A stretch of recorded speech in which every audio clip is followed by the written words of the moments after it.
This man went into hibernation in 2005 and has awakened in 2505, where humans have become incredibly stupid and society is falling apart. A case study is conducted which shows that people with high IQ reproduce a lot less compared to people with low IQ, which is resulting in an overall dumbing down of the human population. A regular Army librarian named Joe Bowers is called in for a secret new assignment, and he says he doesn't want a new assignment. He just wants to do this job long enough to get a pension. His superior tells him he has no say in the matter and must comply. A general presents the idea of a top-secret hibernation project to his superiors in the Army. He says that if the technology works, they can freeze their best soldiers in their prime and awaken them only in the event of a war, when they are most needed. He informs them that their test subjects for the project are an incredibly average guy, Joe Bauer, and a prostitute named Rita, whom they have procured by making a deal with her pimp, Upgrade. The general excitedly wants to show them how he earned the pimp's trust by adapting his lifestyle, but his superiors aren't interested. Next, Joe and Rita are sitting in a room preparing to go into the hibernation pods. Joe asks Rita what she does for a living, and she lies that she's a painter. As they are lying in the hibernation pods, Rita gets cold feet and says Upgrade didn't tell her about this. Joe asks who Upgrade is, and Rita lies that he's her boyfriend. The hibernation pods are closed, and Joe and Rita are supposed to stay in there for 1 year, as a test run. However, the general from earlier gets caught in a scandal of trying to start his own prostitution ring, and because the project is top secret with only the general knowing about it, it is simply forgotten. As the years pass, with Rita and Joe still locked in the hibernation pods, humanity increases in population and drastically decreases in intelligence. There is hope that genetic research might fix things, but scientists are too busy in trying to cure hair loss and make erections last longer. Finally, humans become so stupid they are unable to solve even the most basic problems, such as garbage. Huge garbage mountains emerge, and in the year 2505, a garbage avalanche occurs. The avalanche causes Joe's pod to crash into the house of a man named Frito and open.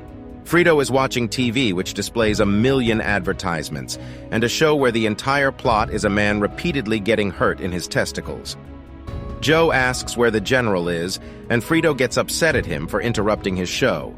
He throws Joe out the window. Joe has arrived at a time where trash is everywhere. Advertisements are on everything from clothes to government buildings. Food corporations run everything, and the people are incredibly stupid. They don't even speak proper English, as the language has devolved into a combination of hillbilly, valley girl, and ghetto slang. When Joe speaks proper English, they make fun of him for it.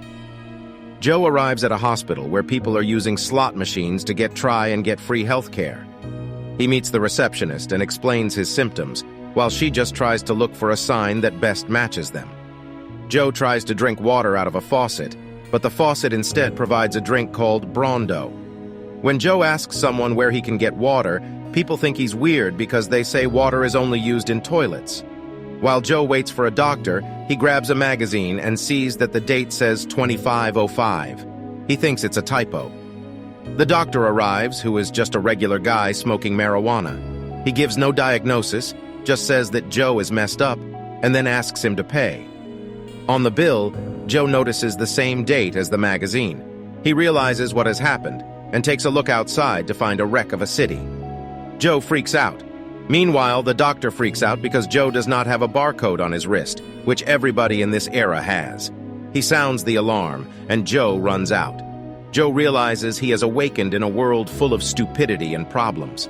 The economy is a wreck, no crops are growing, and the #1 movie in the country is called Ass, which is just 90 straight minutes of someone's buttocks on the screen. The audience loves it. Next, Joe is caught by the police for not paying his hospital bill. He is brought in front of a judge for a case hearing. A lawyer is appointed for him, and his lawyer turns out to be Frito. The hearing turns out to be just a sponsored roast fest, where Frito actually joins the prosecuting lawyer in roasting Joe. Joe tries to argue his case logically, but the entire court makes fun of him for speaking correct English. He is declared guilty. Meanwhile, Rita has also awakened from her pod, and she finds that her profession is a lot easier in this time period, as a man pays her billions of dollars just to wait for her to make love to him. Joe is taken to get his barcode tattoo.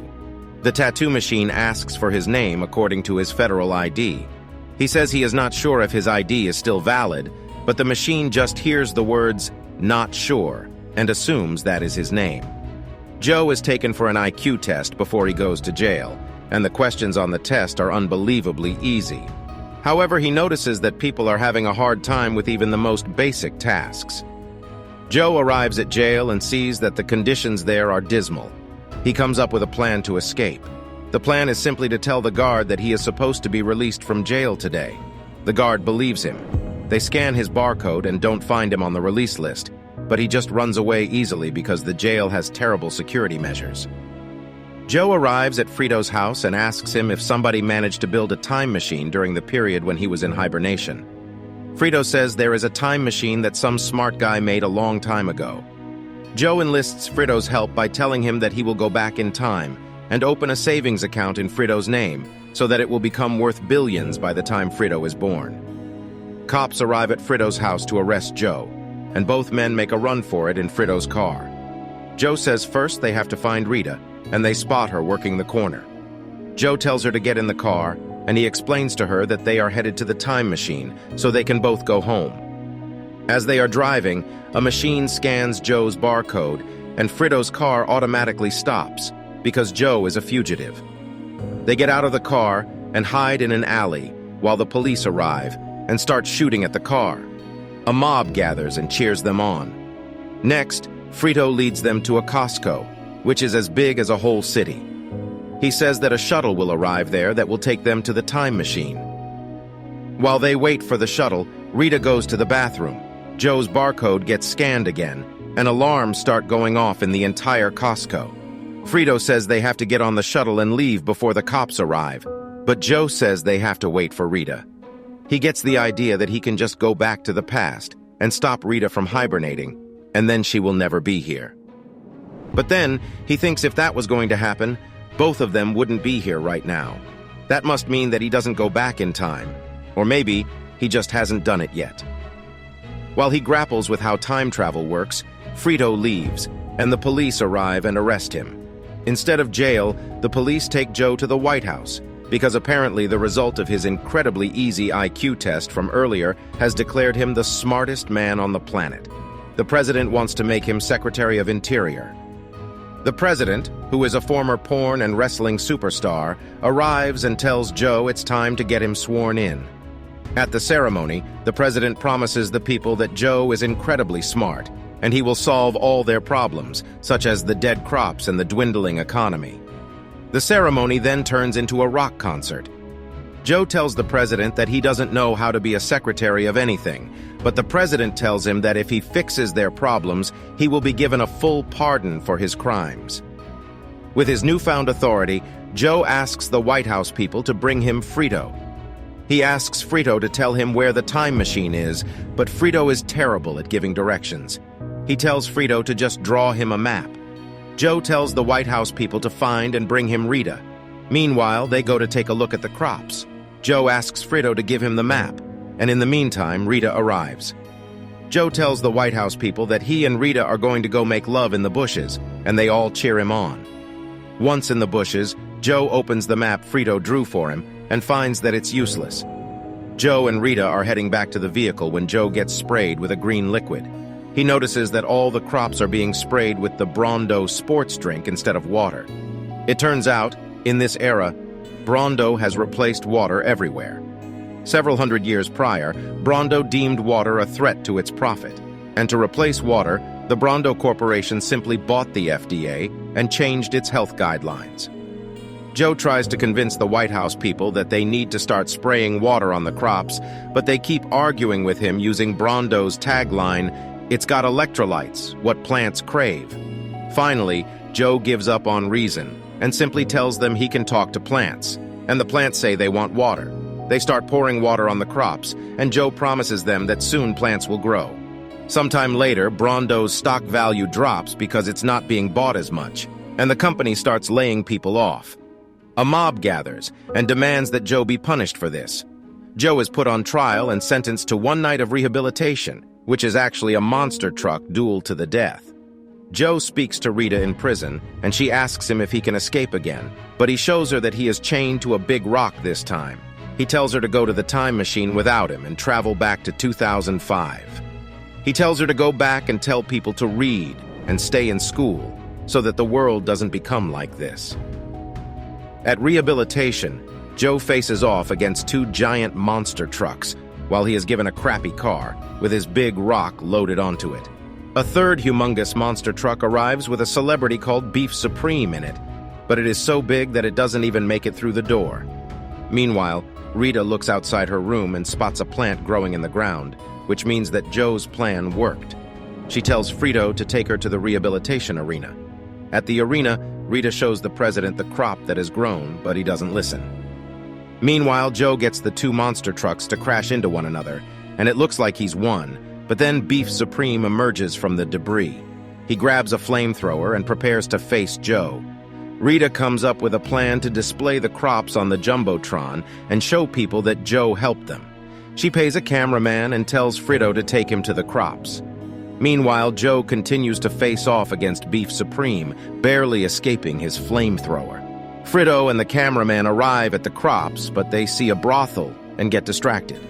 In the arena, Joe makes a big speech about how he just wanted to help people, and they are killing someone who is trying to save them, but the audience just laughs at him. Back at the crops, Frito remembers what he was there for and records the plants. Rita displays it on the Jumbotron, and the president realizes Joe's plan worked. He saves Joe at the last minute as Beef Supreme is about to burn him and announces that Joe has been pardoned. At the after-party, the president announces that he's going to make Joe vice president, but Joe says he has to go back to his time. However, after he sees how stupid and doomed the people are, he decides to stay and help them. Furthermore, he learns that the time machine was just a ride, and he was never going to go back anyway. Some years later, Joe becomes president, and Rita marries him, making her the first lady. Joe announces his vision of making the country smart again, and the people support him. Joe and Rita have 3 kids, the 3 smartest kids on the planet. Meanwhile, Frito has 32 kids, 32 of the stupidest kids on the planet. So, Joe still has a lot of work to do to make this country smart again. But it's a start. The end. Thank you for watching. Be sure to like our channel and subscribe if you enjoy content like this. Also, let us know what movie you would love us to recap for you.